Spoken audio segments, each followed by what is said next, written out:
Seguimos hablando con Daniel Uquet sobre lo que puede pasar el próximo domingo y lo que ha sido la campaña. ¿Cambió todo la aparición de Luis Lacalle Pou? ¿Desparramó un poco los conceptos que más o menos estaban sólidos pensando en esta elección del 26? Y yo creo que cambió, sí, porque no solo Jorge Larrañaga, que fue el derrotado en la interna, contaba con su triunfo, sino que los demás candidatos contaban con el triunfo de Larrañaga. Seguramente pensaron estrategias en ese escenario. Y seguramente, y en todo caso, no pensaron qué clase de desafíos le iba a imponer la candidatura de Luis Lacalle Pou, que fue una candidatura muy pujante, muy sobresaliente, con mucho impacto en la opinión pública. La opinión pública es clave porque es la gente que vota. La opinión es la que al final va a generar el acto de votar, ¿no?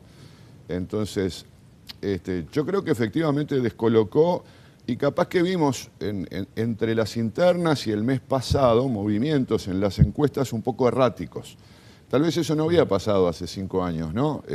Venía todo mucho más clarito o estable, o alguna tendencia que se mantenía, y acá hubo movimientos erráticos, unos que subían y que después bajaban y que volvían a subir, ¿no?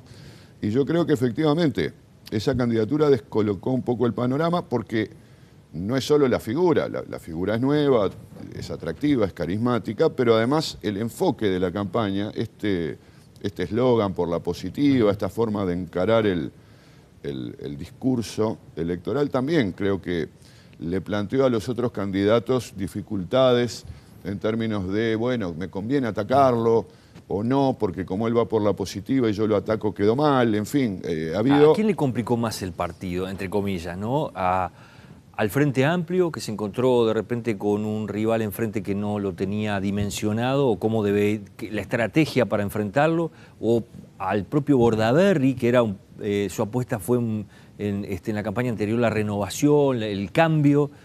¿Cómo ves? Yo creo que complicó más a Bordaberry que al Frente Amplio. Es decir, el Frente Amplio va a votar por debajo, seguramente va a votar por debajo de lo que votó hace 5 años. Pero yo no atribuiría ese descenso al efecto de la candidatura de Lacalle Pou, sino, bueno, a ciertos factores de descontento ciudadano que hacen que mucha gente que votó al Frente Amplio ahora no lo vote. Y esto hubiera pasado con otro candidato. En cambio, yo creo que Bordaberry perdió un atractivo importante que tenía, era el candidato más joven, y a su vez tenía un posicionamiento ideológico claramente más a la derecha o conservador que Larrañaga.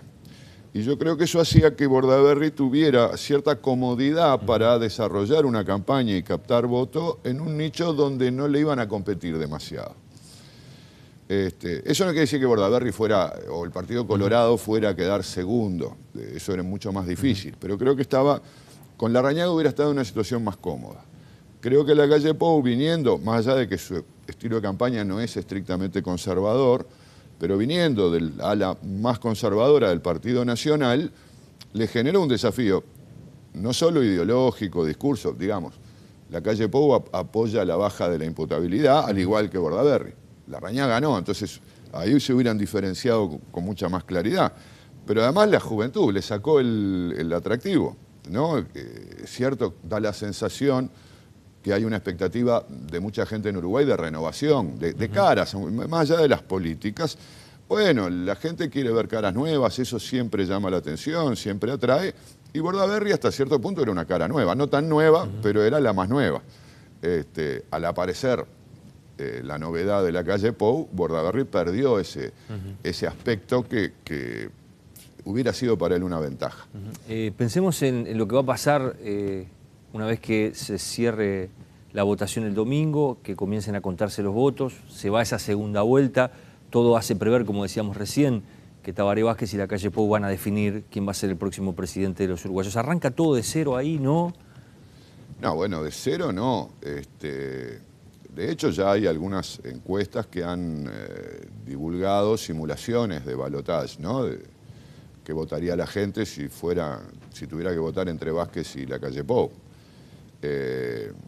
Hay un piso que es muy sólido. Por lo pronto, la votación de los propios partidos es como el piso mínimo que se reproduce, quien votó. Lo que voten el domingo ya de ahí Claro, arranca. no quiere decir que lo haga todo el mundo, porque ya va a aparecer uno que va a decir, no, yo voy a votar al Frente Amplio, pero después voto a la calle Pou o voto en blanco, y otro blanco que va a decir lo mismo.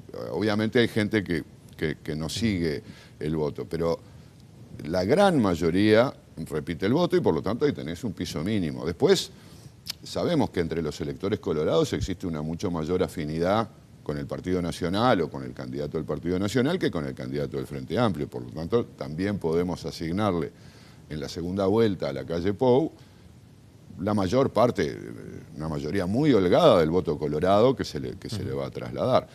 Pero luego, yo creo que ahí, digamos que se emparejan, ¿no? O quizá incluso el potencial de la calle Pou esté un poquito por encima. Más o menos, parecido. Luego ya tenemos, creo que una zona, el votante del Partido Independiente, por ejemplo, creo que no es automáticamente más cercano a un partido tradicional o al Frente Amplio, está en el medio, se dividen, y ahí yo creo que puede haber un elemento muy decisivo en el resultado. Y finalmente creo que del lado de los pequeños partidos de izquierda, en general, aunque posiblemente muchos votantes luego voten en blanco, esos votos se van a trasladar a la candidatura de Tabaré Vázquez. ¿Cómo es, Daniel, la campaña que se viene después del domingo? ¿Cómo la imaginás? ¿Cómo imaginás que deberían por lo menos pararse Vázquez y la calle Pou para esa recta final? Complicada nuevamente, porque sigue la calle Pou y la calle Pou es complicado. Y se vio una campaña distinta, se vio una campaña mano a mano entre el más veterano y el más joven. Esto va a estar presente todo el tiempo. Es difícil porque es una campaña larga donde los dos candidatos van a estar muy expuestos, permanentemente expuestos. Tienen que pensar muy bien sus movimientos. Yo no sé si el discurso por la positiva resiste, por ejemplo, un tranco largo de exposición, pero a su vez el discurso de Tabaré Vázquez también tiene que mostrar... ya lo hizo la calle Pou, muchos decían lo mismo para ahora, para el 26, ¿no? De la interna hasta ahora, y sin embargo pareció mantenerse e incluso sumar. Bueno, yo creo que efectivamente lo mantuvo, pero le fue dando variedad, distintos aspectos. Quizá aquí aparezcan mucho más los allegados, los compañeros de fórmula, los técnicos, principales colaboradores, a tener un protagonismo mayor para no desgastar tanto la figura. ¿Va a ser más tensa la campaña? Bueno, puede llegar a serlo.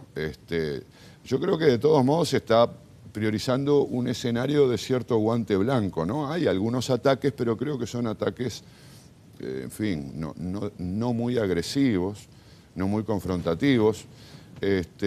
Lo que sí creo es que la posibilidad de un debate reaparece. Reaparece porque si estamos haciendo bien las cuentas y si lo que han estimado algunas empresas es correcto, va a ser muy pareja esa carrera. Y en una carrera pareja muchas veces hay que, si uno no ve que haya sacado una ventaja, claro, después puede pasar que hagas una encuesta 10 días después y haya uno despegado. Bueno, yo creo que eso es poco probable, va a parecer muy parejo y en la medida en que no ¿Eso lo obligaría a Vázquez, decís vos, a arrimarse más a la idea del debate? Caso, si Vázquez, el comando de campaña, el Frente Amplio, ve en riesgo el triunfo, podría perfectamente evaluar, quizás sea conveniente ir a un debate cara a cara, a una confrontación más directa. Es decir, un equipo de fútbol que tiene que ganar un partido y se acerca al final y le falta hacer un gol, muchas veces saca un defensa y pone un delantero, le puede ir mal o le puede ir bien, pero en la situación en la que está no está cómodo. En una campaña electoral se toman medidas de esa naturaleza. Yo creo que se han rechazado los debates un poco para evitar el riesgo de que uno meta la pata en un debate y queda demasiado expuesto. Pero bueno, a veces hay que asumir riesgos y creo que es posible que esa posibilidad aparezca en noviembre. Y se ha hablado mucho del tema del debate en esta campaña. Bueno, además es como que la opinión pública lo tiene como... ¿no? Se está generando una especie de ansiedad en la materia y de alguna manera la gente tiende a valorar a los políticos cuando están dispuestos a participar en una instancia de ese tipo. Daniel, gracias y seguiremos conversando. Seguramente tendremos un mes muy intenso después del domingo, ¿no? Un gusto, Pepe. Muy bien. Nos vamos a la pausa. Después vamos a recibir a gente de la Corte Electoral justamente para hablar de cómo se está organizando, de todo lo que se está armando para el próximo domingo. Ya venimos.